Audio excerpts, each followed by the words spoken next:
暗漂泊者在大家心中是怎样的一个形象？是天神般的救世主，极度理性的神之化身，亦或是只是有些力量的凡人？其实二者并非不可兼得。没错，明朝3.1的主角其实是除了重头戏的小爱以外，我认为的另一个得到了升华的人物。其实明朝主角之前圈外总会有一些龙傲天一类的称呼，虽然有玩梗或者夸大的成分，但其实作为玩家的我们知道，确实阿飘的个人能力极其突出，可以说一路以来的战力高光和正的发邪的形象深入人心。尤其拥有着神秘过去的阿飘，一直以来在很多时候展现出超出常人的理性，不论是对老马的超绝评价，亦或是捅向弗洛洛的那无情一剑。毕竟救世主这个名号还是太过耀眼，也太过冷酷了。直到这次3.1借由小爱的视角，我们知道了原来阿飘是外星人，他带着拯救索拉里斯的任务而来。如此的话，似乎从本地人的角度，他更像神明了。甚至这种无论如何也要完成任务的铁血理智，更让他增添了几分疏离感，以及几分冷酷的味道。可当借助小爱的视角，我们才知道，原来阿飘在某个时候就已经知道自己回不去了。原来强如阿飘也会想家，但即便如此，也要完成任务嘛。哎，你这家伙！直到与辛吉勒姆决战之时，我们才知道阿飘被抛弃的真相。而阿飘接下来一段话，将主角的塑造彻底拔高到了一个新的层次。他的回答一如既往的理性，但是这份理性中已然掺杂了很多莫名的情绪。而当他回忆往日种种谁也无法等来救世主的时候，我也意识到，其实一直以来大家都在竭尽全力的战斗。是啊，从 1.0 时期的荆州之战，纪言和队友们拼了命的掩护我们，程潇山西西选择的渺茫超频之路，虽然我们有很多让人难忘的高光，但真正做出拯救决定的一直是生存在各地的人们。这种从神到人的转变直到 2.7 达到了巅峰。在我们被克里斯托弗困在心灵海中时，以加倍为开端，当黎娜谢塔的同伴对主角进行反向救赎的时候，那一刻也是第一次让我们感到阿飘与索拉里斯大地的人们并肩站到了一起，成为了真正意义上的战友，而不是天神。这一切也在这次阿飘的几句话中尽显厚重。而对故乡虽然在意，但并非现在头等大事的态度，又把阿飘理字当头的一面重新拉了回来，同时也体现了我们未曾注意的第二层含义。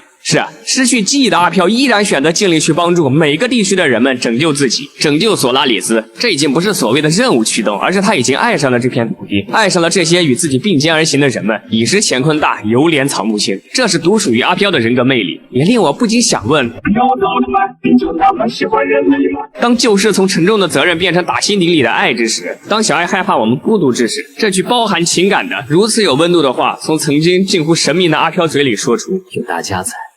有你在，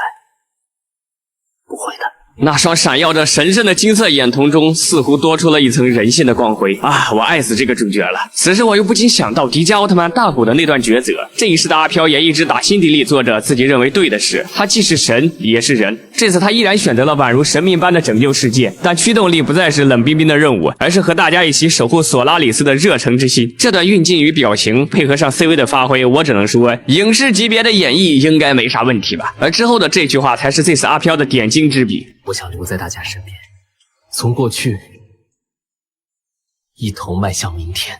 听到这的时候，我汗毛直立。这一句开服就存在于我们人物界面上的话，于此时正式回收。这句不知道听了多少遍的话，此刻却显得那么令人动容，也如此令人信服啊！此外，说到迈向明天以及未来这个事儿，我说个题外话，最近我看社区很多人开始剑抄崩帖，我觉得真没必要啊！毕竟这种过去拯救未来的事情，其实真要说，那就是很多优秀文学作品都会用的，不管是星际穿越还是降临，亦或是信条，都有类似的桥段。而且这俩游戏我都玩啊，所以我肯定是了解的。正因为都玩，所以我才感受到没有抄袭的可能啊！因为一是两个版本离得太近了，正是太近，所以才没有任何抄袭的可能。毕竟 3.1 的很多伏笔也是几个月前甚至更久就开始铺垫了啊！那骷髅也不是阿列夫1那种高维生物吧？你说无视时空间，短短几天十几天的时间差，把一个大版本的动画配音也好，角色故事演出也罢，甚至是很多伏笔也好，全部从零开始做完，那显然是没可能的。这种工作少说都是以几个月甚至年为单位。其次就是这俩游戏两个版本的细节内容到具体表现呈现出来的内容相差甚远，从展开到走向，可以说除了过去拯救未来这种粗线条的东西以外，几乎就没有相同点啊！至少崩铁开服老玩家的我完全看不到这有啥抄袭。那说完题外话呢，我还注意到个细节，当然不一定是对的，那就是当小爱最后一刻依然舍不得我们留下的那滴眼泪穿越时空的限制落到我们脸上的时候，那一刻我幻视的是坚强如阿飘留下的眼泪。我不知道这是官方的小巧思呢，还是我的一厢情愿。总之阿飘与艾弥斯的塑造，我愿称之为相互成就，共同升华。小爱从我们这里学会了牺牲与拯救，我们从小爱那里学会了揭开面具，倾听自己内心的声音，相互救赎，相互完成了各自的成长。而我们共同拥有的，除了那拯救的执着，便是家人的温情。毕竟有你在的地方才有家。也正因如此，